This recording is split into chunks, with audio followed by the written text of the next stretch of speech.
Welcome to the Fresh RN podcast. The information contained in this podcast is meant to supplement your existing knowledge and not replace it. Always refer to your state board of nursing, standards of care, and respective institutions' policies to guide your practice. All identifying patient details have been changed to protect their privacy and remain compliant with the Health Insurance Portability and Accountability Act of 1996. Thanks, nurses. Stay fresh. Nobody cares about that. Okay. Focus on your task. Nap time. Hey, well, Melissa told me wrong. Ground control. Nitro snap time. Let's regroup a little bit. All right, guys, welcome to the podcast. Today we're going to be talking about mistakes. My name is Katie Cleaver. Hey guys, my name is Elizabeth Mills. I'm Melissa Stafford. We're a bunch of nurses. And guess what, guys? We've made mistakes before. I think when I was in nursing school and going through that whole process, somehow I thought you went to nursing school. And then when you got done, you were just, if you were a good nurse, you didn't make mistakes. And if you did make mistakes, you were a bad nurse. Did either of you have that kind of like, oh, nurses, if you're taking care of people, then there's no way you make mistakes. Did any of you have that? I just remember being very, very, very afraid. Yeah, that's true. That's really what I remember. And I agree. I was terrified. Terrified of messing something up. But then again, I knew so little. Like you don't know. I mean, there's so much you don't know. And hopefully you're aware that there's a lot you don't know. I think my focus was on like making sure the right medications were given to the right patient and I used the right identifiers. Basic things like that. And there's so many more areas where errors can occur. Yeah.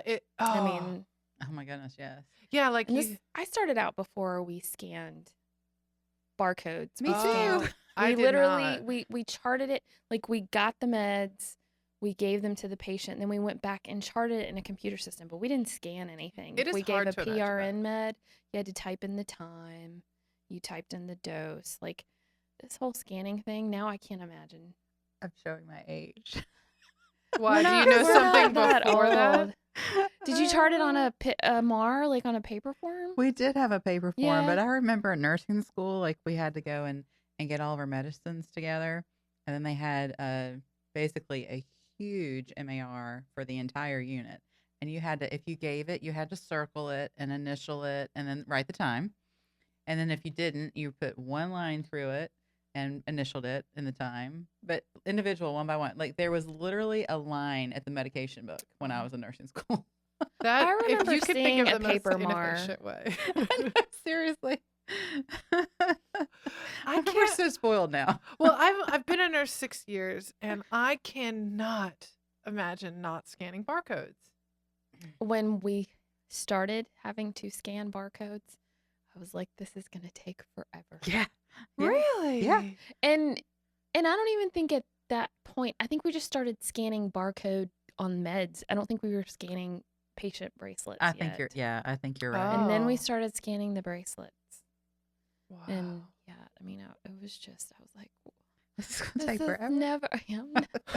And when you're on a unit and you're night shift and you're working on a regular floor and you have 7 patients Oh my gosh. and they're all like, stroke patients who They are have to crush their bedridden, meds you have to crush their meds. And I'm not kidding. They're probably on 10 pills a piece. Oh, easy. every 2 hours.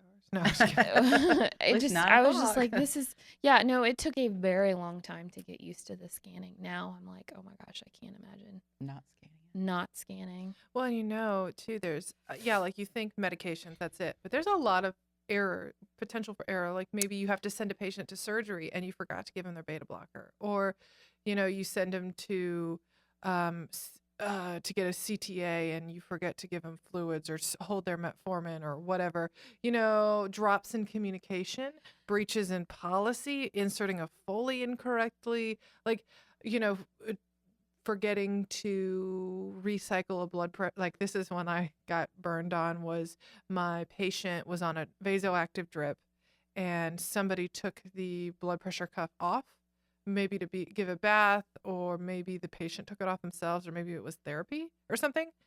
and then That happens a lot. and then it times out, and then it doesn't keep recycling, and the next thing I know, it's been 2 hours and I don't have one blood pressure on this patient on nicardipine. Lots of error, lots of potential for error, not just around giving someone the wrong med. But typically, these changes in processes, i.e., now scanning barcodes and scanning patient bracelets and things, have come about because mistakes were made. And process improvements Yeah. occur because we realize there was an It's issue. not right. It's not because, You're a bad nurse. you're a bad nurse or we don't have anything else better to do than to figure out. I mean, literally, it's usually because something has happened. Yeah. So, anyways, we're going to chat about ways to avoid said mistakes. And then we're going to talk about, so you made one. What the heck do you do? And we're also going to chat about some mistakes that we made. Yeah. So we'll actually, a study by researchers at Johns Hopkins actually say that medical errors should rank as the third leading cause of death in the United States. So to think that you're going to not make a mistake is kind of like, whoa, it's a big thing. It can be harmless and no big deal, or it can be catastrophic and actually kill someone. The potential for harm is profound. So let's go through some tips on how new nurses can avoid mistakes. Well, the biggest thing is, number one, is respect the fact that anything that you do, you can potentially make a mistake on. You have to pay attention to what you're doing and ask for help. Don't assume anything that you don't know. That's really whether you're a new grad or a transitional nurse or an experienced nurse, don't assume that you know how to do something that you don't know how to do. And when you ask for help, though, it's very, very important that you understand a couple of things as a new grad. First, as a new grad, when you asked for help, your instructor, your preceptor, whoever was supervising you had the responsibility to know the hospital policy and adhere to the hospital policy. As a credentialed nurse, that is now your responsibility. So if I go to another nurse and ask them, I don't know, how to do a bladder pressure monitor, for example, I need to be mindful of the fact that they may show me a way to do it, but that way may not reflect hospital policy. And it's up to me to go to the right resource to check a policy to know what it says. And that is something that you have to keep in mind. I don't think any nurse out there would intentionally lead another nurse astray. They really wouldn't. But policies change for a reason. They get updated based on the latest research. Yes, the latest research and evidence. Evidence-based practice is like the key buzzword out there right now. So it's important that you look up a policy and be familiar with it for yourself. Yes, for yourself. And these things we've all actually said on policy review, I believe. So it's like these things actually should get routinely reviewed. So if someone you're asking for help went through orientation 10 years ago and is setting up a bladder pressure monitor from what they learned in orientation, I guarantee the policy has changed since then. Oh, well, I mean, that's probably one of my favorite things about precepting, honestly, is that it forces me to go and look up the new policy. Yep. Because I got to show my new person how to find the policy. Oh, yeah, and what to look for. Let's take a look at what it says. Let's see what it and says, then 'cause I haven't internally looked you're at like, it. look at that change. Uh-oh. And I don't know. I mean, when you guys are checking your email during the week, I think there's like 4 or 5 policy changes that come out every week about something. That's what it feels It's like. Yeah. overwhelming. It is. It really is. And it's funny because, one that I think about a lot is central line dressing changes. Yes. So when I first started taking care of central line dressings and we'd remove a line, you would put Vaseline gauze on. And then you would put dry gauze, then you would put a dressing on there. And then I remember precepting and pulling up the policy because as I'm pulling out everything that I need with my little Vaseline gauze, I pulled up the policy and I was like, where did the Vaseline gauze go? What do you mean? They're going to get an air embolus. Like, why are we not doing this? So I had to adapt my practice when I was teaching my new nurse the correct way to remove a central line. And the irony being is just this week we were looking at the policy again, and petroleum jelly is back with the policy. Is it really? I'm like, really? No, you know what policy that I saw change that, and two, like when policies change, it's really, it's how you do your practice. So you have to do what it says. Mhm.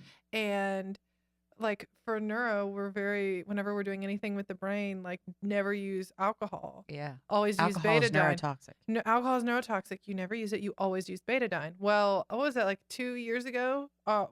Policy or research has shown actually using alcohol is better than betadine. Yeah. I'm like, what?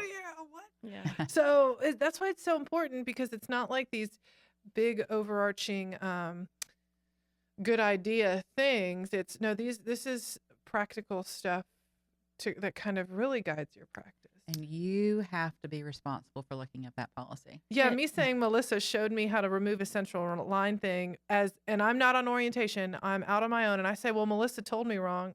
Nobody cares about that. You're a professional nurse and should be able to look up the policy to guide whatever the decisions you're going to make. Absolutely.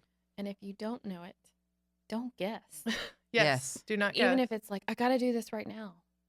No, guessing is not going to work. You take a moment to look up to do it the right way, or if you can delegate it to your lead RN or someone else, another RN who knows how to do it and is competent in doing it, then by all means go ahead, but don't say, well, I think it's done this way, and go. No. because there's room for harm. The next kind of point we have is to not take shortcuts. That, with nurses and workarounds and our time management and wanting to be as effective as possible or efficient as possible, sometimes shortcuts are a good idea. And then many times, though, they're not. Actually, I'm going to go ahead and say they're just not a good idea. So like, for example, and this actually, I'll go ahead and share one of mine. My first med error was when I was, I don't know if I was on orientation or not, but it was close to that time. I was scanning a bunch of pills for a guy, and I had to cut low pressor in half. And it said I had to cut it in half. But then I was like, oh, I'm going to just scan the rest of these meds real quick. And then I'm scanning the rest of them, mentally thinking, I've got to cut the low pressure. Someone asked me a question about another patient that probably needed something. So I went to address that, and I came back, and I gave the guy his meds, completely forgetting To cut the low pressure. to cut the low pressure. So he got double what he was supposed to get. So, and that was because I was like, oh, it'll just be faster if I just scan them all. Mhm. And while it would have been faster, it doesn't mean it was safer. So he was fine. Like, he actually was taking triple the amount at home. And I honestly don't even, after looking at his chart, I don't even know why he was on such a small dose of low pressure. He actually probably could have used my extra little boost I gave him. But then I had to go through the process of the fact that I made a mid error. And so I had to go through that whole process, which we will talk about. But part of that included notifying the doctor, and I worked at a teaching hospital. So I had to tell this attending in front of 5 residents that I made a mistake, and it was really embarrassing. And I did not like it. Even though to her, she was like, okay. It's like, she did not. Go ahead and just take a couple extra blood pressures. See ya. Like, that was it. But so don't take shortcuts. I don't know if you guys have any other examples of some shortcuts that, just. I think scanning, since we were just talking about medications, a lot of nurses get in a rush to give medicines and will say, oh, let me just go ahead and give this medicine and then I'll scan it in a second. And that, you could grab the wrong drug, you could have the wrong dosage, and these scannings are not, the scan itself makes sure that you have the right patient, that you have the right drug, that you have the right dose. And if you bypass any of those steps, then maybe you pulled both of your patient's medications in one trip to the Pyxis, and you happen to grab the wrong, you didn't separate them correctly. Or maybe you went to the Pyxis and the medication was loaded incorrectly, and you didn't really take that into account when you're grabbing the medicine. Yep. What do you mean this isn't right? Oh, that's not what I thought it was. It was the med right next to it. Right.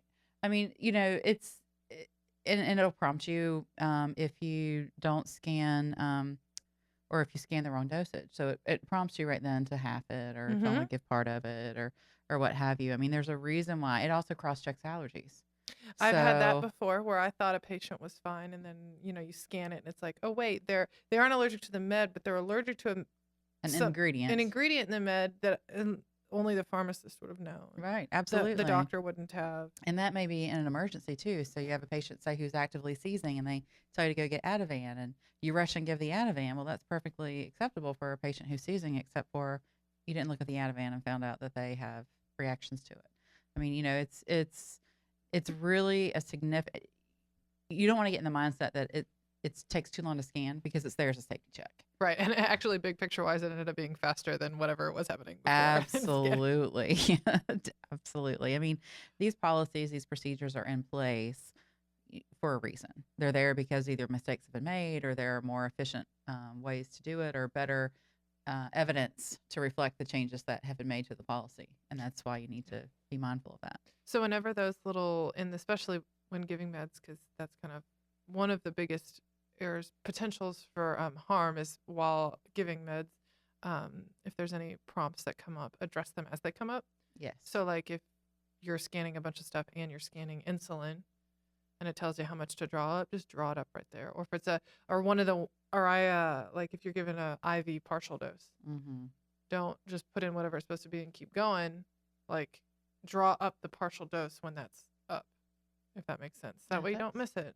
Absolutely. So yeah, no shortcuts, guys. Next one, focus on your task. That actually, so important. Oh, and if you think about that quick example of the low presser, I was not focused. Somebody was bugging me, and I didn't say, "Hold up, I'm busy." I lost focus. And I mean, personally with me, I know that now, especially when I'm passing meds in a patient room, if I'm near the nurse's station and I hear the phone ring, or someone's at the desk, it annoys me, because I'm like, oh my God, I need to get that phone. I need to go. I have to I turn my back, because I'm like, no, I'm going to stay in this room and I'm going to finish what I'm doing. It's so hard, because we're taught to multitask, but when it comes to med passing and, hanging IV fluids or hanging IV medications, or you really need to stick to what you're doing at that moment, and kind of just say, you know what, if that person wants to call back, they can call back. Right. That person at the station can. And it really drives me crazy when people come up to me and I'm really doing something important, like hanging a drip, like especially a vasoactive drug, and I've got to put the weight, you're putting it into your pump, and someone's coming at you and asking you a bunch of questions. I've gotten to the point where I'm rude, and I'm always like, hold up, stop. And it's not, because it's just frankly, it's just a big safety. Yeah, assertive ICU nurse. I can't stop. Please do not interrupt me. I am focusing. And actually, I found too, something I don't think patients really connect the dots with is that when you're programming an IV pump, that's part of giving meds. I have a lot of patients that'll try to talk while I'm doing that. Yeah. So, and also though, some family members are like, leave her alone, she's trying to do that. Or they'll talk to you. Or they'll talk to you, and it's like, you're like, how long you been doing this? What, where are you from? Yes. And trying to make nice small talk. But it's like, hold on one second. I really want to hear what you have to say, but let me focus real quick. You can say it in a real casual, lighthearted, not telling someone to shut up, but you're kind of telling them to shut up. Or also, I don't think, also with when you're leveling an art line, that can screw up medications, because you're basing your, off of the blood pressure. And if they're distracting you while you're trying to, find the axis and do all that kind of stuff, then it can mess up the meds. So and pushing IV medications, if you're distracted and you lose track of how quickly you're pushing medications, I mean, it can have some pretty significant impact on that. Yeah, so you don't want to be rude to people, but you can be assertive. And that is definitely a time to do that. And I used to think as a nurse, I had to be all things to everybody, and I had to say yes and get to everybody and help them as quickly as possible. Like, I thought that was what I had to do, but then it's like, wait a second. That is not, safety is always the priority. Always. Not, patient satisfaction and being nice to people and all that's great. But if I'm not being safe, none of that matters. So it's like, that person that's calling can wait. that person that is really frustrated at the front desk because they want to talk to somebody right now, they're going to wait until I am done administering medications. Like you just have to. You're doing procedures. It's the same thing. We've talked a lot about medicines, but if you're in the middle of a sterile dressing change or drawing blood cultures or whatever procedure you're in the middle of doing, that's what requires your focus at that moment. Everything else needs to wait. Even drawing labs, I know now there are more safety measures in place with making sure we draw the correct labs and label our labs with the correct patient label, etc. But, that's a big margin for error too, or it's safer now. I find there's more processes in place, but that used to be a big common error,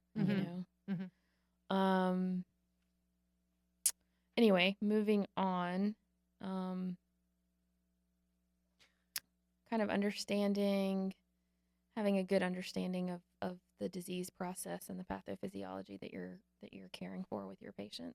Yeah, so you're not just like mindlessly completing tasks. Right. You're not like just this workhorse that just, yes, sir, doctor, I will do this. It's like you understand why you're drawing the serial BMPs for the patient on hypertonic saline.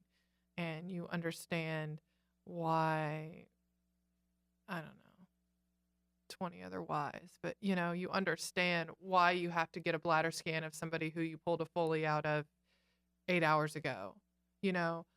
Why, what could potentially be going on here. Because if you understand the big picture and you understand the why and why something is really important, you're more likely to it's kind of like patients taking their meds. Like if they understand why they're taking their meds, they're going to be more compliant. If you understand the reasoning behind what you're doing, you're going to realize how important it is. Yeah.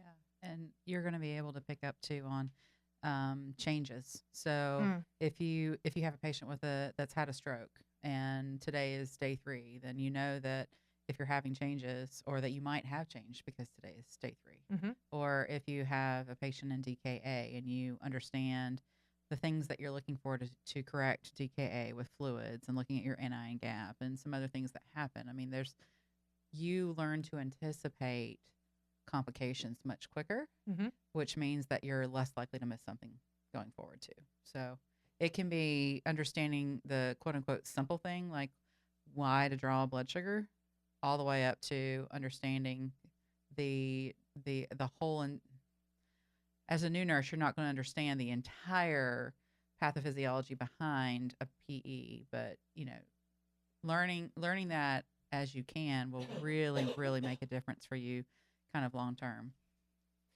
And I think another just kind of a general statement is a lot of times for a mistake or something to reach a patient, I always think of the Swiss cheese model. I love the Swiss cheese model. Of Swiss cheese and all the holes line up. For example, this is before we went to electronic medical record, but physicians would write orders in the chart. The order sheet would get scanned to pharmacy, or our unit secretary would enter orders. The nurse had to verify that the orders were incorrectly and verify the meds were put in correctly. And then at the end of the shift, you went through the previous shift's orders, you checked off and signed off that you went over the end of shift. Well, this was actually a particular case where my patient was supposed to get a certain chemo drug. And the order was written, and it was faxed to pharmacy, and it was signed off that it was faxed to pharmacy. Pharmacy had never put in the medication to be verified because they had a bunch of questions. So what had happened was they had called to speak to the nurse because they had questions about this particular chemo drug. The nurse was busy, didn't come to the phone. So that verification, that medication was not, that it wasn't addressed. So then what happened was that I guess the nurse or the unit secretary had put like a little like slash out by the medication.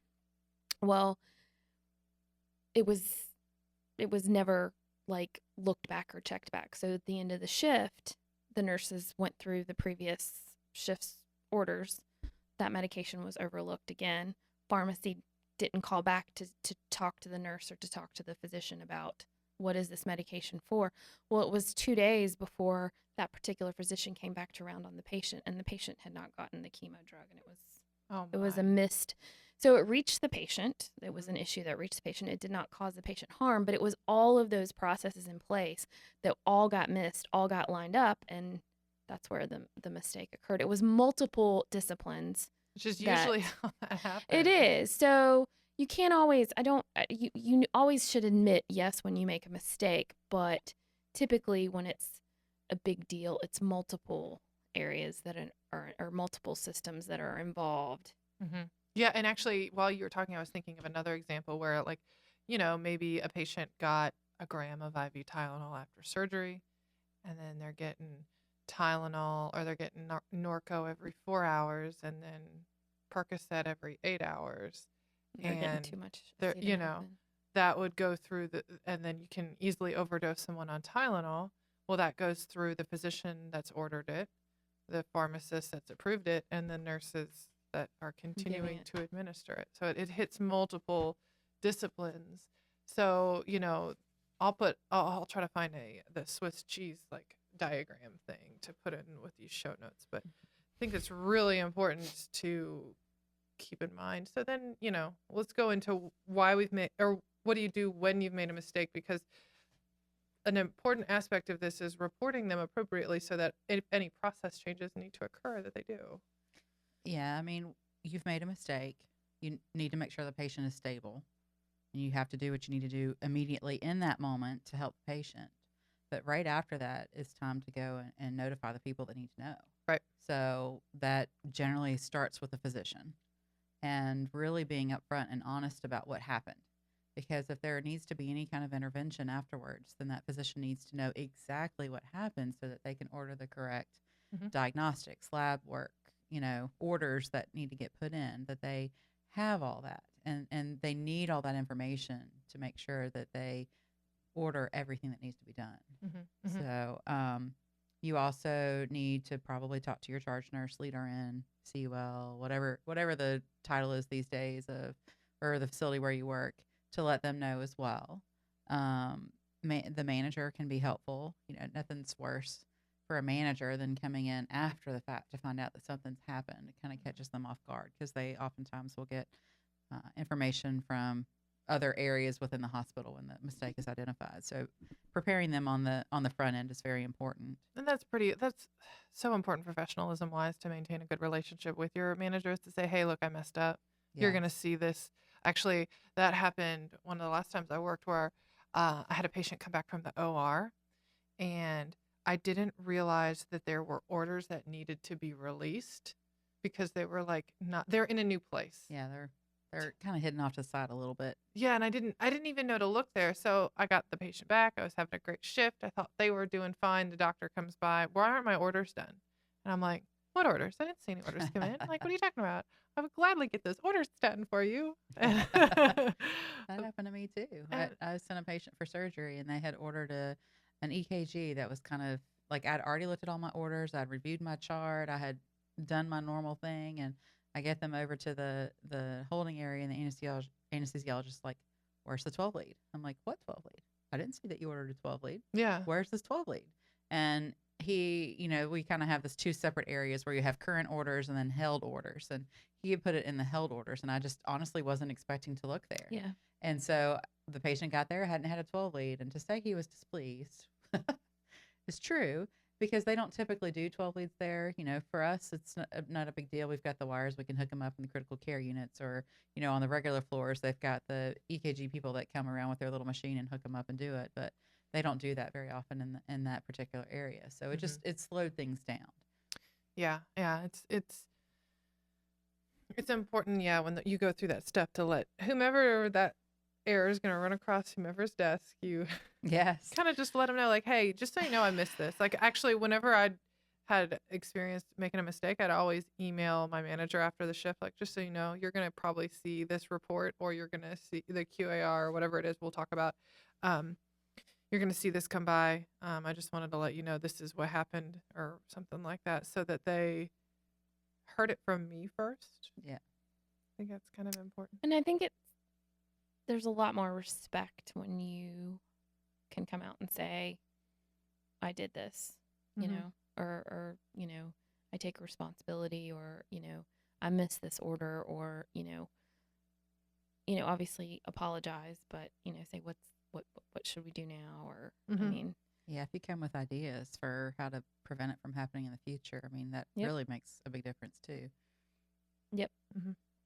Um, and then sometime, and if there's any additional steps that need to be taken, like talking to, other departments like risk management or something, when you're touching base with your manager, they can let you know, hey, we probably should talk to blank, or because sometimes you need to do that. Um, so it's important to make sure you have all the people notified that need to be notified. Mhm. So that's really important. But we also do want to talk about how important documentation is. And I'll let That's my Melissa talk about this. soapbox. I'm setting up the soapbox right now, y'all. She's standing up on it. Oh my word, that is so my soapbox.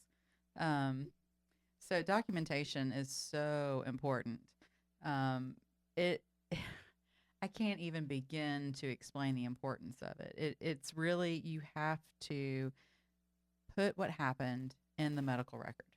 You really have to put in the objective data as far as what happened and what what did you do, what was happening beforehand, what was the mistake, and then what did you do about it. Mhm. It's, you have to stick to the facts. You're not going to put anything in there accusing somebody else of anything. This is all, Objective again. objective. Yes, objective. Okay. All right, so Melissa's gonna hop on her documentation, like. Yes, Melissa's gonna hop on that documentation soapbox. Soapbox. Yes. So please, document well. Document thoroughly. You need to make sure that you are mindful of what is subjective data versus objective data, and making sure that you stick with objective data as much as possible. Absolutely. You need to document the facts, all important, pertinent information of the events leading up to whatever happened. So anything kind of precursors to that event. You need to document what the event was, and then kind of what you did with it, what you did about it, what the response to the patient was. Mhm. So, for example, say you pushed a medication too fast. So let's say I don't know. Zofran. So, well, yeah. Although I was, yes, you can do that. You can cause QT interval changes with Zofran. But if you push it too fast, then, you say administering 4 milligrams of IV Zofran was injected over, say, 30 seconds. Mhm. Patient, no EKG changes noted. Patient's nausea subsided. We'll continue to monitor for EKG changes, that kind of thing. Mhm. And then you go back to whatever your hospital's documentation requirements are for any kind of issue. So whether there's lots of different things out there, journey reports, QARs, there's so many words out there for whatever the facility uses it for, but that is kind of a way for the hospital to kind of delve a little deeper into what happened. Yeah. So the medical record needs to be about what happened to the patient. And then whatever that other documentation piece is for some sort of report for the facility is going to be allow those people to then look into the medical record and evaluate kind of some of the other subjective things that may contribute, like were you short-staffed that day, Right. or was there a shortage of medications, or whatever the case may be. That's where the subjective piece starts coming into it, is after the fact. Yeah. So that incident reporting, I guess that can be Incident report. That's a good one. That Yes. could be our general term, because there's a lot of different reporting systems. That So is very true. You've got your medical record where you put in your objective stuff, but then you never put in I remember this very clearly from nursing school and things since, you never put in the medical record that you filled out an incident report. No. You never do that. Nope. Because if for some reason that went to lawsuit stuff, then that's basic discovery, and then they can go into the journey or the incident reporting. So the incident reporting is very different. It's something that you do however the hospital policy is, but it does add a lot more information about, like any other variables that are not pertinent to the medical record. Yes. So it's like, yeah, we were short staffed, or yeah, like there was the failure of the safety mechanism to go in after I gave a sub-Q injection, or like, you know what I mean? Like, Yes. I can't think of, but that kind of stuff. So that's important to make sure that you're documenting appropriately in both the medical record and in whatever incident reporting. And Right. and typically incident reporting, you feel a mistake happens, and I've filled out quite a few incident reports myself. Absolutely. I'm sure you both have, Yes. where something has gone wrong, and whether or not I was involved or not, I had to fill out this form, and it goes to my manager, and I don't know who all it goes to, but it goes by their desk, and and it goes to the powers that be, so that they have to address whatever. So. And do an investigation. And that's the thing, that's considered like a process improvement kind of thing. So that is protected by different statutes than what the medical record is. And that kind of goes to your point that if you put in the medical record that there was some sort of incident report, then that there's a question of whether or not that then becomes discoverable, which under normal circumstances it wouldn't have been. Mm-hmm. So, but it does, and you can tell. Like I remember one time, well, more than one time, but and this is kind of before scanning as well, is that I was giving an antibiotic, and I had a sticker that came up with the antibiotic, and it said that, say, I'm giving Ancef to this patient, and that's what the order was for Ancef. But then I looked at the bag that they actually sent me, and they sent me Rocephin instead. So if you scan the label and not the medication, if it's the wrong label, then So in that, I would still fill out an incident report for that. So that pharmacy can then go back and look and investigate and things like that. So it's important for medical record to include what happened. Then it's important for your incident report so they can go back and look at other things.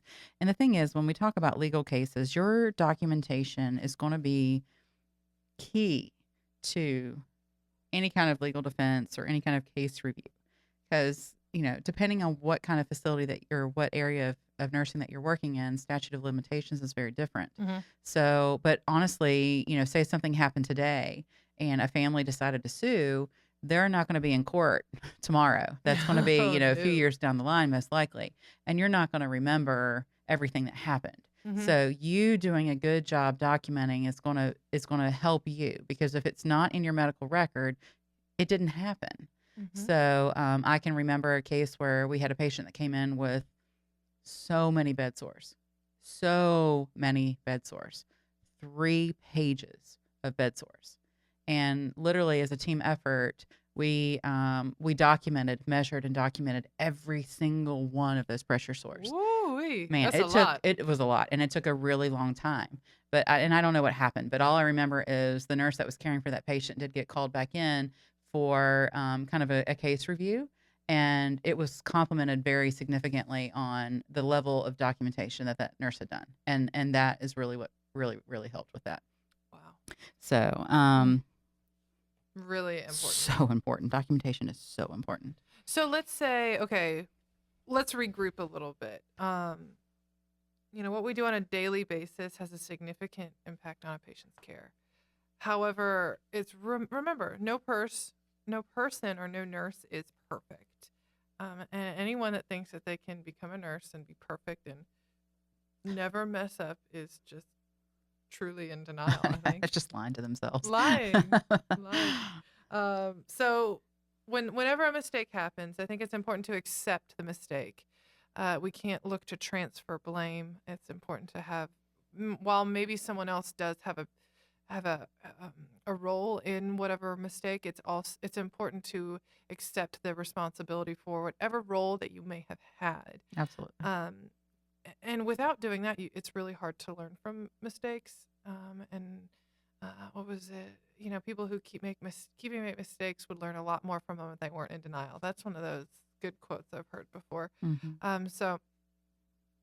But honestly, especially online, no one, just talking to other nurses who have struggled with this, most of the time you'll find that no one is harder on the nurse that makes the error than themselves. Like, I think we can be a little bit of our own worst enemy. Like, maybe we think we are going to be that perfect nurse, and then we screw up, and it's like, wait a minute, like, everything I thought I was, I'm not. And it's like, well, wait a second, like, that's, I don't know.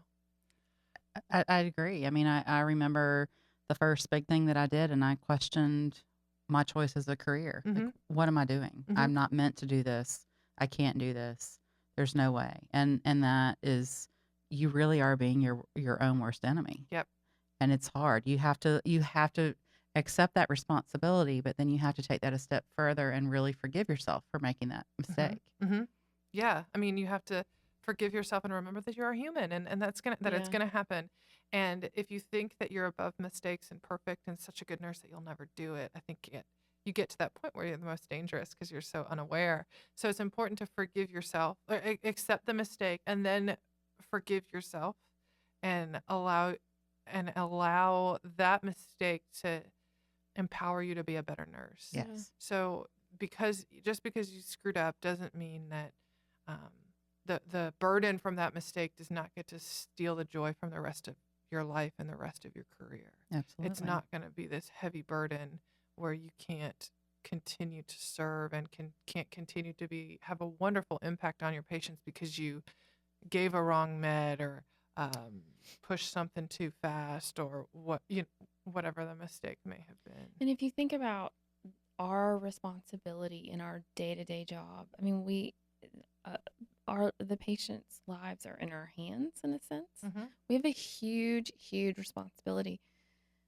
I mean, there are many, many hundreds, thousands of jobs that are so super important, but we're taking care of a person, Mhm. and so we have to be on our game 100% of the time, and we are human, and it's just not Yeah. gonna always be possible. Right. And I think in nursing school you learn about this theoretical perfect nursing world. Yeah. It doesn't exist. There are flawed policies. There are lack of resources. There's short staffing.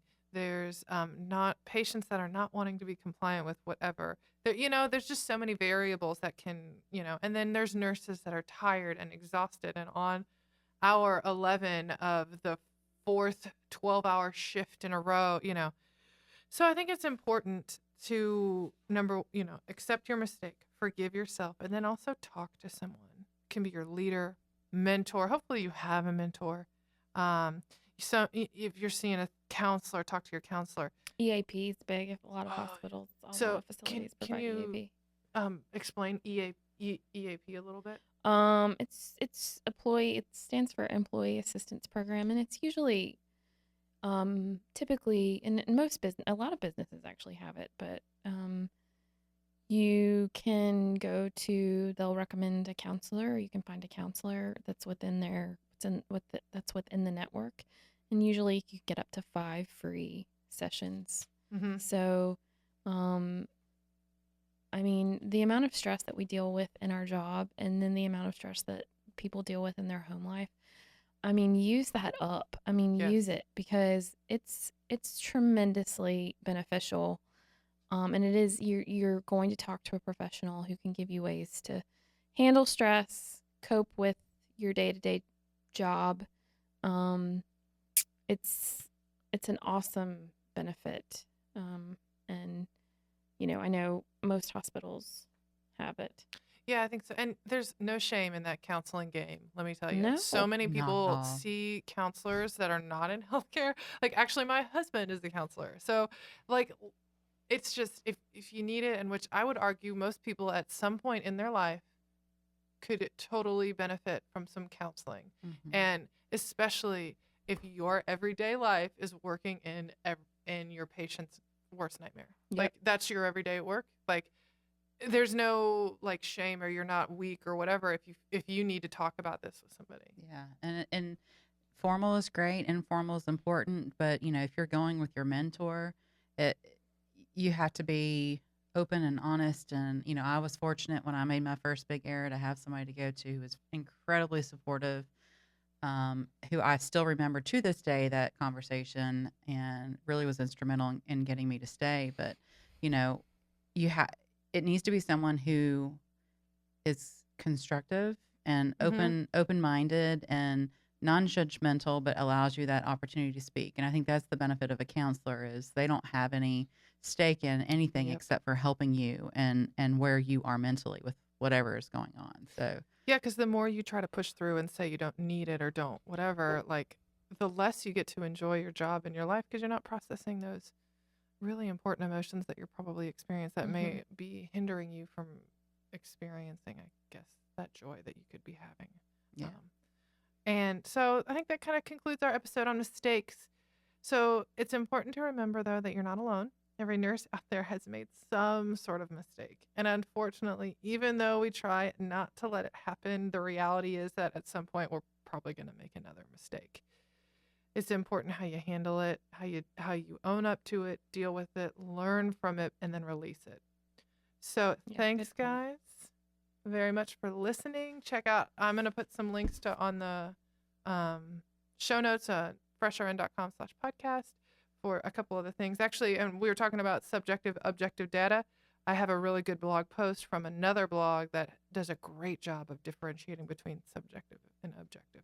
So thanks, nurses, and stay fresh.